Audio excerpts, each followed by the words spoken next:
Ini dia. Jordi, selamat bergabung ya. Sekarang jam 7.45, kita telat 15 menit ya.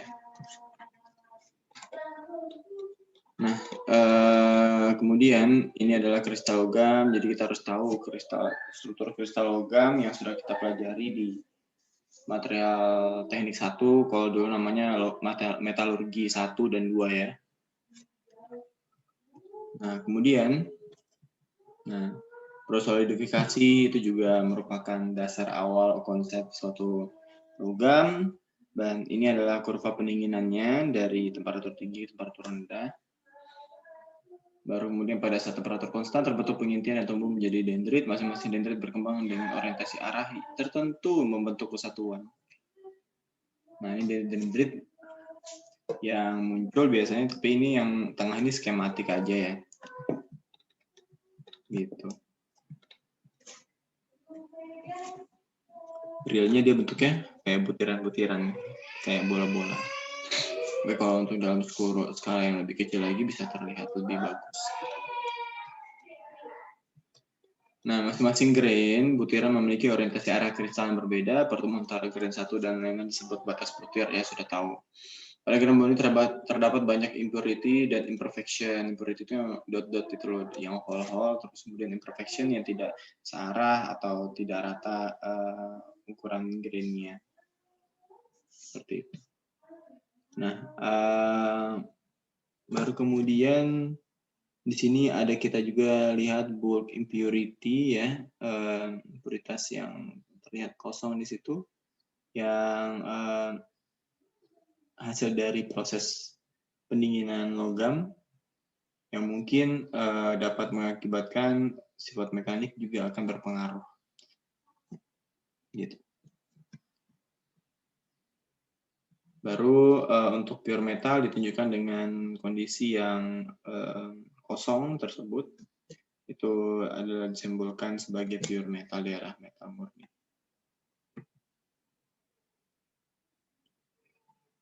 Nah, kemudian di sini adalah iron, chromium, tungsten, molybdenum, di mana strukturnya sudah lebih jelas ya. Kan ada dulu body center kubik, face center kubik, sama close package hexagonal atau HCP, hexagonal close package. Balik-balik pun nggak apa-apa, tapi sebenarnya itu penyebutan bahasa Inggris saja.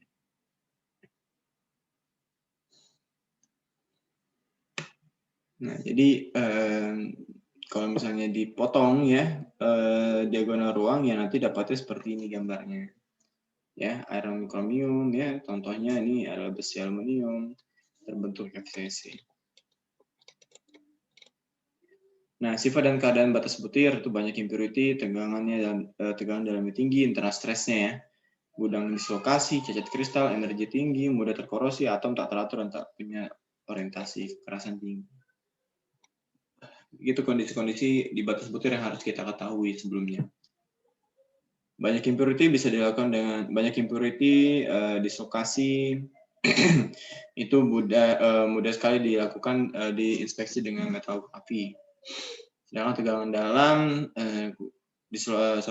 dalam energi tinggi, mudah terkorosi, itu pakai pengujian sifat mekanik.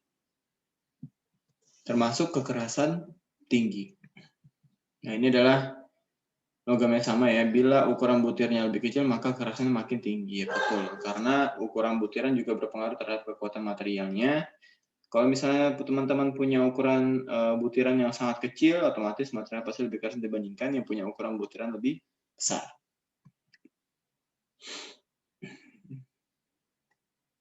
Ini contoh proses dari data AG ya, di mana satu kekuatan rendah semakin merah, atas semakin tinggi dia.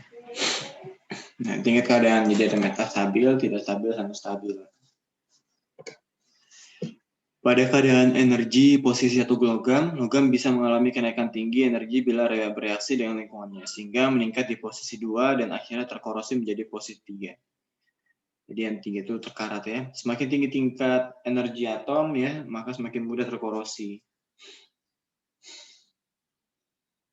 Batas butir grain boundary akan lebih mudah terkorosi dibanding butir.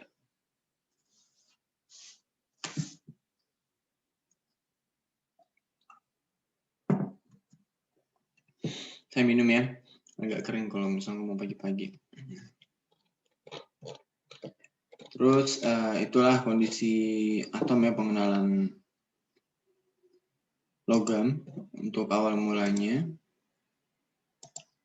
Berikutnya akan saya tunjukkan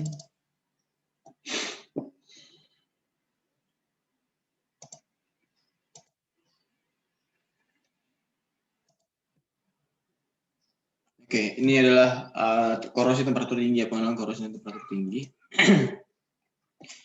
Jadi pengenalannya adalah definisi perusakan penurunan mutu material logam akibat dari reaksi dengan lingkungannya. Itu adalah definisi dari suatu korosi ya, perusakan penurunan mutu material logam akibat dari reaksi dengan lingkungannya. Jadi ketahanan korosi itu dipengaruhi oleh 5 indikator ya. Yang pertama adalah kimia, rekayasaan, metalurgi, fisika kimia, sama termodinamika. Nah, klasifikasi menurut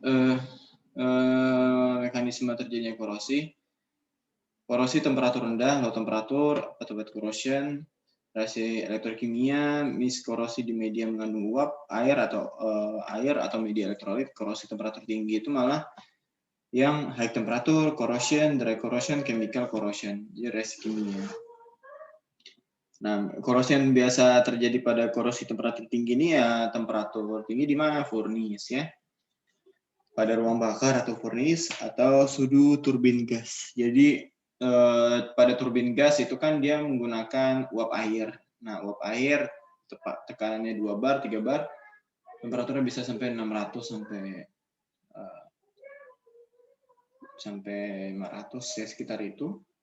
Sangat berbahaya kalau misalnya kita terkena, ada bocor terus kena badan kita, wah bahaya.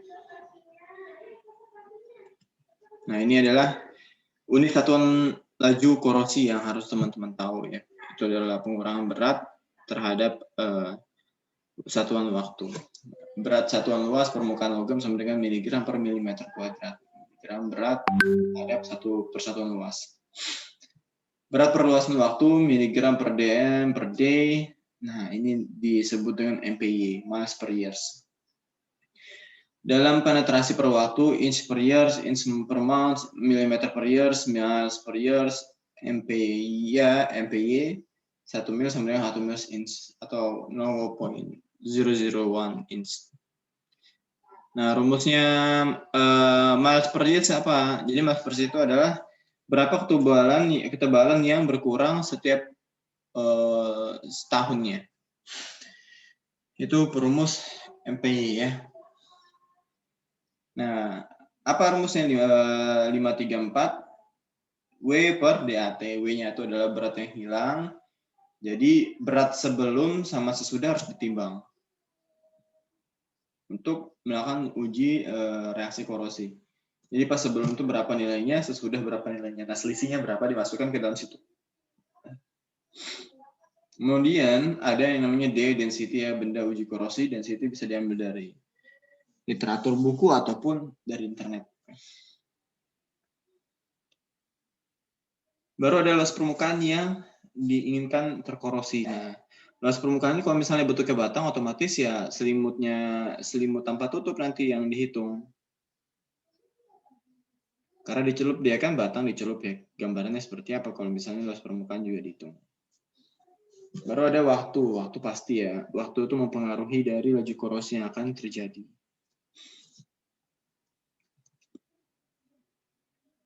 Nah, laju korosi itu sama dengan massa per waktu atau density kali volume per waktu atau juga density kali tebal kali luas per waktu. Nah, jadi kalau misalnya density tebal per waktu, massa waktu tebal per waktu, massa per density luas waktu. MPS 9534 mg per gram per cm kubik inch kuadrat hour.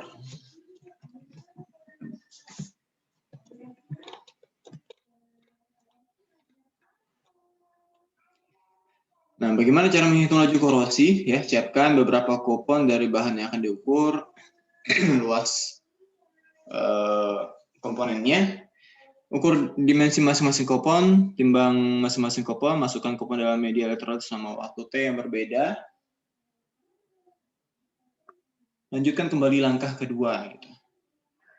Plot dalam grafik selisih berat atau luas terhadap waktu dengan rumus persamaan umum garis. dm per AO N sama dengan KT, hitunglah harga N dan KT. Dan K-nya. Harga N dan K dicari dengan melinearisasikan persamaan umum secara logaritmik. N menunjukkan derajat power dan persamaan, dan K menunjukkan konstanta laju korosi. Oh, LK itu adalah laju korosi, oke. Yang mewakili kurva persamaan garis. Nah, misalnya, siapkan beberapa spesimen ukuran luas permukaan A0 dan massa M0. Gitu. Masukkan semua spesimen dalam larutan elektrolit, spesimen diambil satu demi satu dengan waktu celup yang berbeda, lalu ditimbang. Nanti dari situ hasil penimbangannya bisa diketahui pengurangan ketebalan atau selisih berat yang akan dihasilkan per satuan spesimen. Nah, gimana rumusnya nanti dari rumus dm per A0 N per sama dengan KT.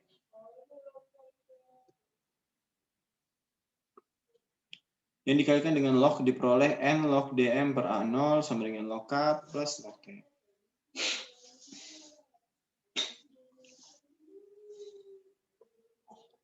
Log dm per A0 sama dengan 1 per N log T plus 1 per N log K. Persamaan di atas adalah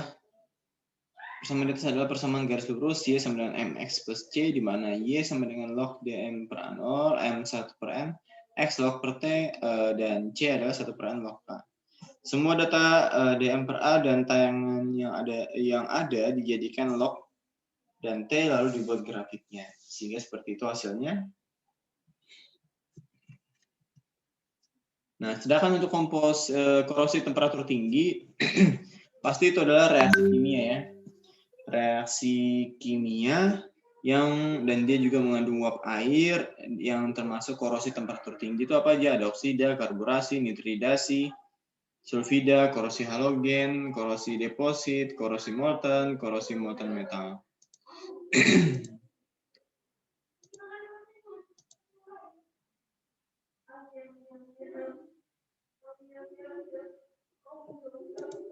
Oke.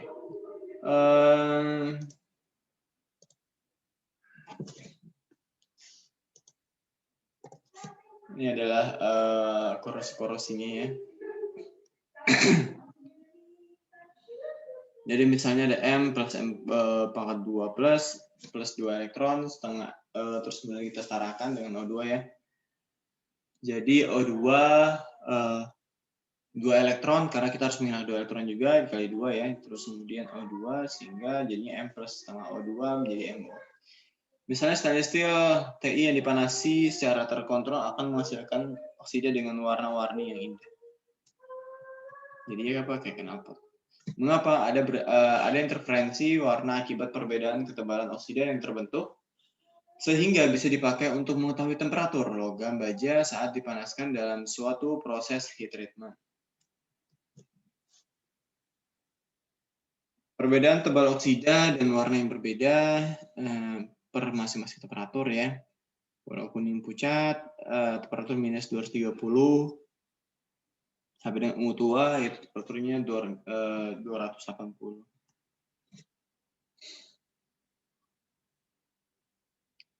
Turbin-turbin tua ya, itu sekitar tahun 1800-1940 dan dapat dibuat tanpa masalah dengan material logam nitroksidasi.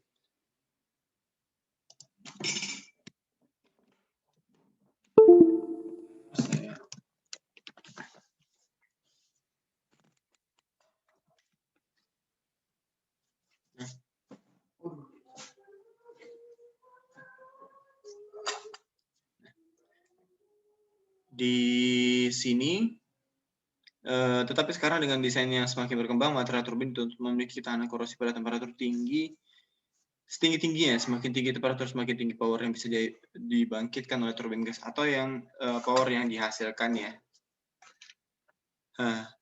Tahun segini 1800 sampai 1940 dapat materi logam masih terkendala masalah oksidasi. Jadi seiring dengan berkembangnya zaman ya hal tersebut tidak terjadi lagi gitu. Kecuali pas tahun 2012 dulu saya banyak menerima material-material yang belum difabrikasi sehingga masih mudah teroksidasi oleh lingkungan ataupun waktu saat proses pemasangan.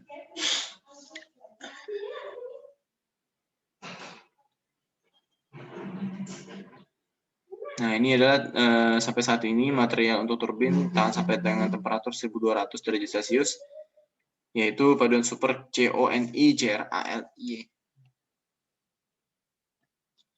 Ini konsepnya ya.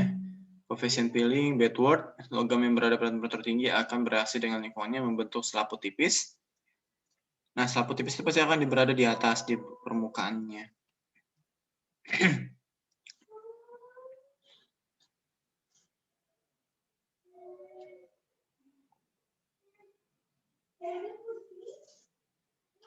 Harga rasio PB, di mana PB adalah rasio Bedworth ya, yang lebih dari satu menunjukkan bahwa oksida bersifat pelindung, maka karena oksida tersebut tidak rapat dan kontinus sehingga menghambat terjadinya oksida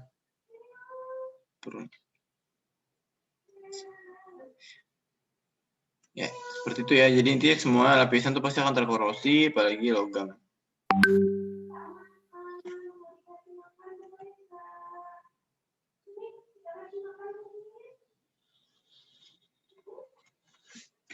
Nah, ini masih sama pertumbuhan oksida. Awal proses oksida adalah pembentukan oksida di mana terjadi penarikan oksigen ke permukaan logam. Reaksi antara oksigen dengan logam, oksida terbentuk di permukaan logam. Proses berikutnya adalah pertumbuhan oksida yang telah terbentuk. Pertumbuhan oksida bisa mengikuti hukum rectilinear atau parabolik atau kubuk atau logaritmik.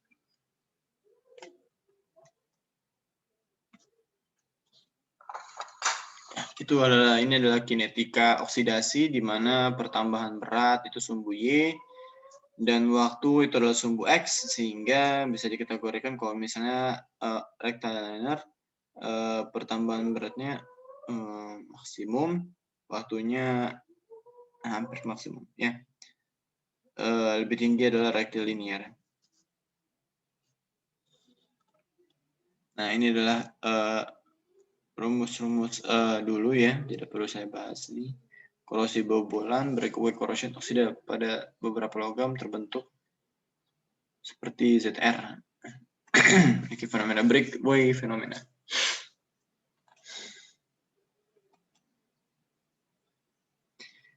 Mekanisme pertumbuhan oksida, kalau oksida terbentuk maka kemungkinan terjadi pertumbuhan oksida melalui dua mekanisme berbeda, yaitu internal sama eksternal. Internal itu seperti ini.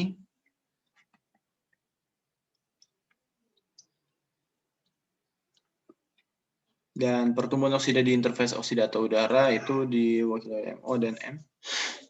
Pertumbuhannya di atasnya dari MO. Oksidasi pada paduan mengikuti mekanisme korosi selektif di mana unsur paduan yang lebih rendah energinya setelah terbentuk oksida akan teroksidasi lebih awal. Untuk menentukan logam yang lebih reaktif oksida lebih stabil energi rendah digunakan diagram Ellingham. Diagram Ellingham itu seperti ini.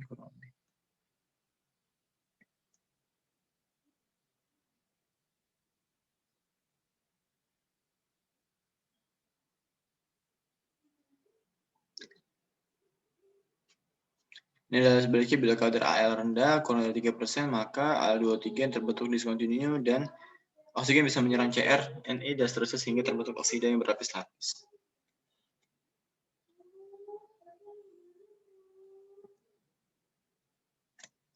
Ya, seperti itu ya untuk korosi tinggi. Nanti bisa dibaca, akan saya berikan di Moodle ya.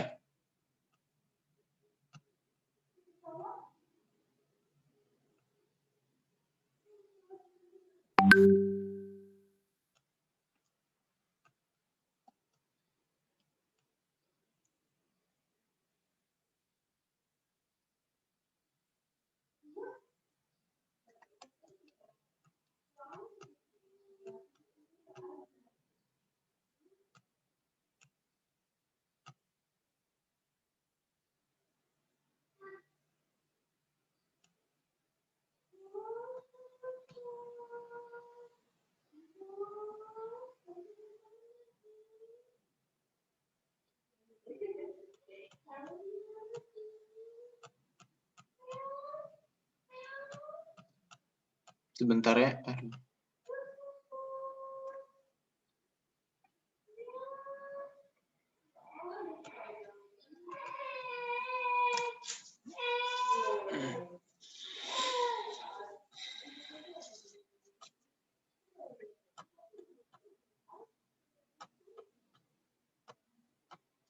Oke, semua sudah terlihat ya tentang oksidasi.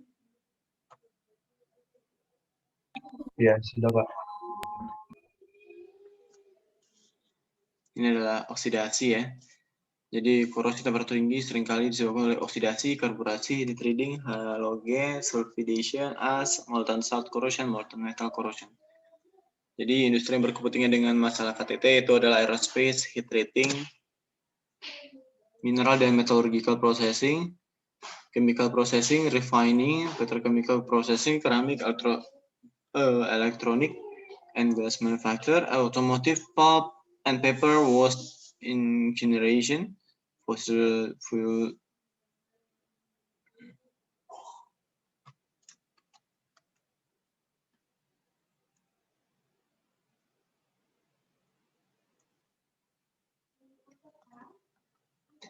Nah, di sini mengenai angka-angka ya, lagi-lagi bagaimana sih quotes-nya? Dijelaskan di sini untuk temperatur tinggi bagaimana proses korosinya.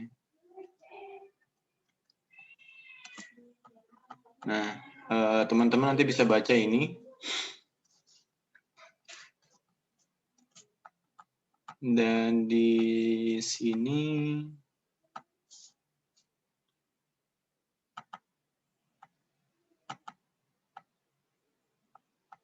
sebentar.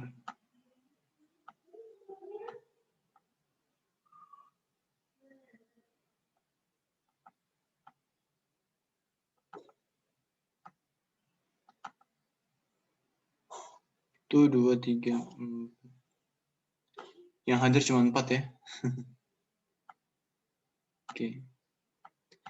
Nah, ini masalah karburasi ya. Karburasi adalah proses pemanasan suatu logam dengan menggunakan karbon.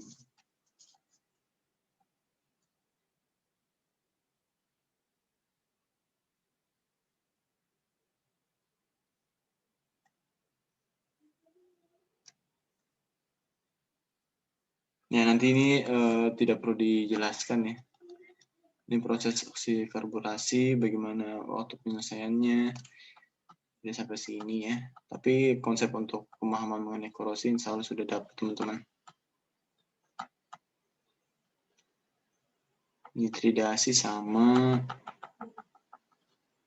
ya nitridasi sama.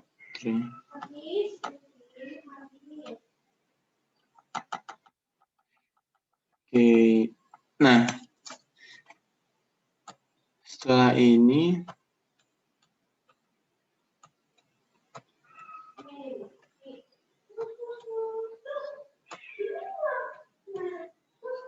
intinya minggu depan kita akan bahas mengenai ini ya apa? Oh iya, sekarang minggu ke-6 ya, minggu ke-7. Minggu ke-7 kita kuis ya. Minggu ini atau minggu depan? Minggu depan ya Pak? Minggu depan, betul. Sekarang minggu ke-6. Baik Pak. Sekarang minggu ke-6, jadi masih apa? Saya akan berikan materinya dan teman-teman nanti akan belajar secara mandiri. Dan terkait ini tidak akan saya sampai masukin rumusnya bagaimana, tapi konsep dan gambarnya seperti apa itu. Nah, di sini kalau kuliah pakai laptop semua atau ada yang pakai HP? Laptopnya nggak digunakan, tapi laptop ada pakai semua ya kalau kuliah? Pakai HP, Pak. Oh, kalau Jordi pakai HP. Pakai laptop nggak bisa, Jor? Laptop saya lagi rusak, Pak. Oh, oke. Oke, Jor. Siapa lagi yang seperti Jordi? Derby, Erik, Yorobim, nggak ada masalah laptopnya ya? Aman Pak kalau saya. Aman Pak. Oke. Jadi minggu depan kita akan kuis pagi ya, jam tunggu dulu berkumpul semuanya baru nanti saya akan berikan soalnya. Dan karena ada Jordi yang rusak laptopnya, maka kita tulis tangan, terus kemudian difoto baru dikirimkan masuk ke Moodle. Ya, bisa ya? Bisa, Pak. Baik, Pak. Sip, sip, sip. Jordi nggak ada masalah ya kayak gitu ya? Kan kalau misalnya tulis tangan bisa kan? Tulis tangan dulu baru foto gitu masukin ya. Bisa, Pak. Tidak apa-apa, Pak. Kalau pakai laptop kan kamu lagi rusak. Iya, Pak. Nah, di sini korosi itu kan seperti saya pernah cerita kemarin, macam-macam jenisnya ada SCC, fatigue corrosion, dan itu setiap jenis korosi pasti ada korosi yang merusak, ada yang korosi tidak merusak, pasti ada. Bagaimana menentukannya ya? Kita harus berdasarkan pengalaman harus kuat. Jadi kayak misalnya setelah pengujian ketebalan, wah ini korosi ada bintik-bintik nih mampu menciptakan korosi yang buruk nih nanti kalau ke depannya. Nah, kita harus tahu dulu apakah masih bisa berfungsi alat ini atau tidak. Kalau misalnya alat yang sudah terkorosi, ya, banyak pitting corrosion ini sudah harus di service, ya kan? Maka itu harus dibawa. Kalau misalnya tidak masih bisa aman ya tak usah. Jadi fleksibel. Ini farting.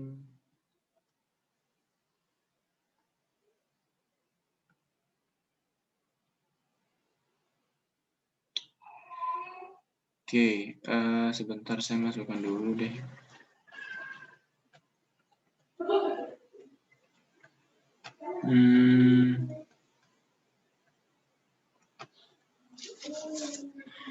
Apa aja materinya? Ya materi dari awal sampai sekarang gitu. Karena ini open book, jadi nanti silakan cari ya.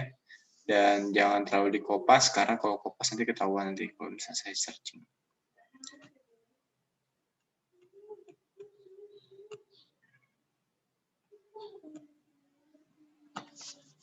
Oke, sebentar. Baik.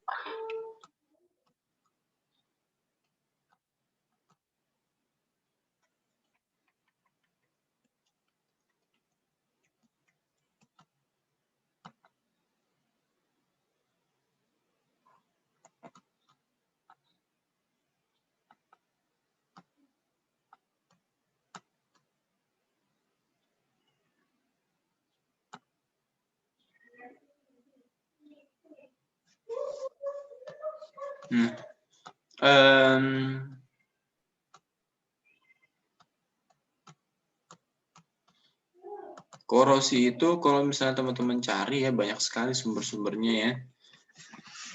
Ada dari Renzo, ada mengenai inhibitor. Nah, jadi nanti setelah kuis saya akan berikan materi mengenai inhibitor untuk bahan UTS. Karena minggu ke-8 kita UTS ya. Jadi ada sedikit mengenai inhibitor. Dan karena nggak mungkin ya saya bilang ini adalah close book, silakan kerja sendiri. Ya bisa, karena kalau mau seperti itu nanti kita aktifin semua kamera peserta.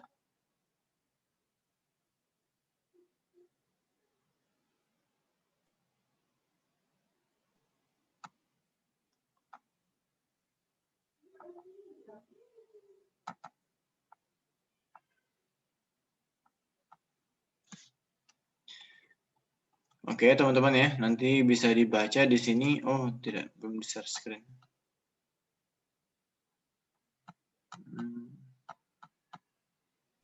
Untuk materi sudah saya kirimkan, silakan di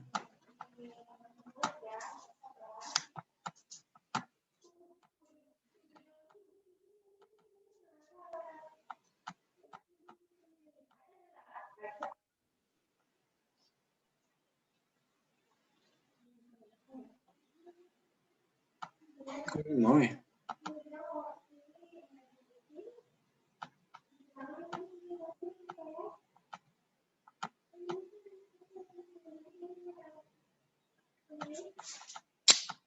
Sebentar.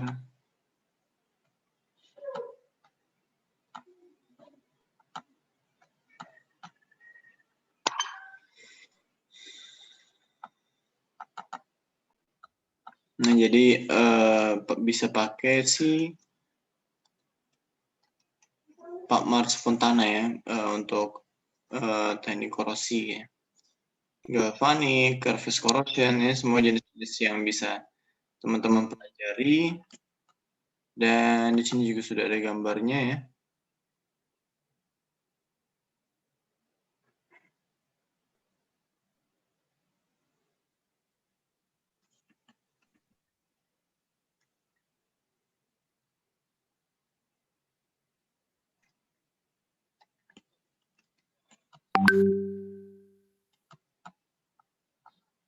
Betul.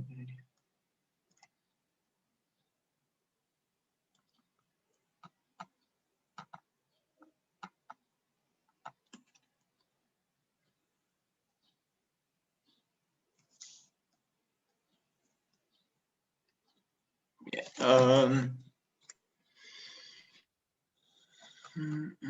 bisa ambil dari Fontana, bisa juga ambil dari yang lain untuk korosi. Kalau misalnya saya tunjukkan ya, itu adalah rumus MPY ya. Nah, contohnya bisa dilihat di YouTube sini.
Oke. Itu adalah salah satu contoh perhitungannya. Nanti teman-teman bisa pelajari.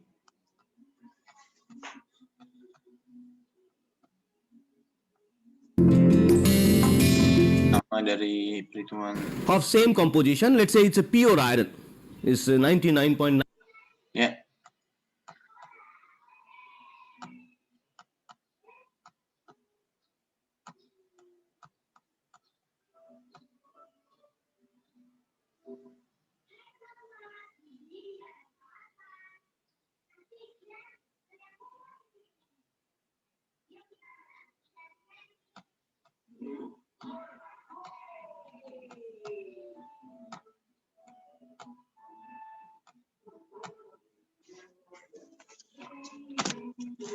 Bentar ya.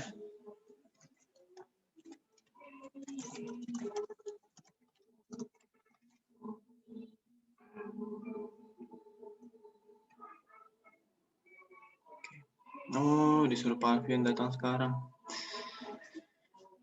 Oke. Nanti silahkan pelajari ya teman-teman ya. Mohon maaf sebelumnya. Nanti kita open book saja, baru nanti setelah itu kita akan belajar mengenai Ellingham diagram setelah dari UTS. Jadi nanti minggu depan nanti kita akan kuis sedikit, baru nanti akan bahas mengenai inhibitor. Habis inhibitor, barulah kita lanjut ke tahap berikutnya, persiapan UTS, baru setelah UTS, minggu ke-9 kita mulai Ellingham diagram. Jadi tolong kehadirannya tepat waktu ya. Halo? Baik, Pak. Baik, Pak. Oke.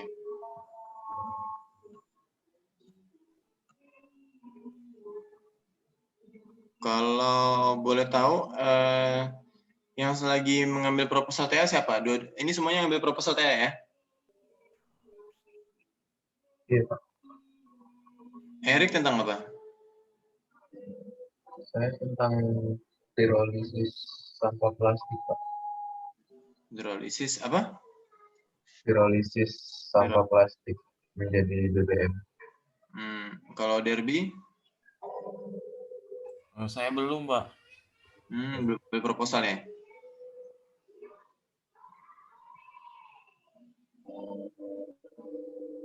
Ferdi? Iya, Pak. Sedang ngambil TA kan? Sudah, Pak. Biogas, Pak. Oh, biogas. Sama siapa? Pak Dodi?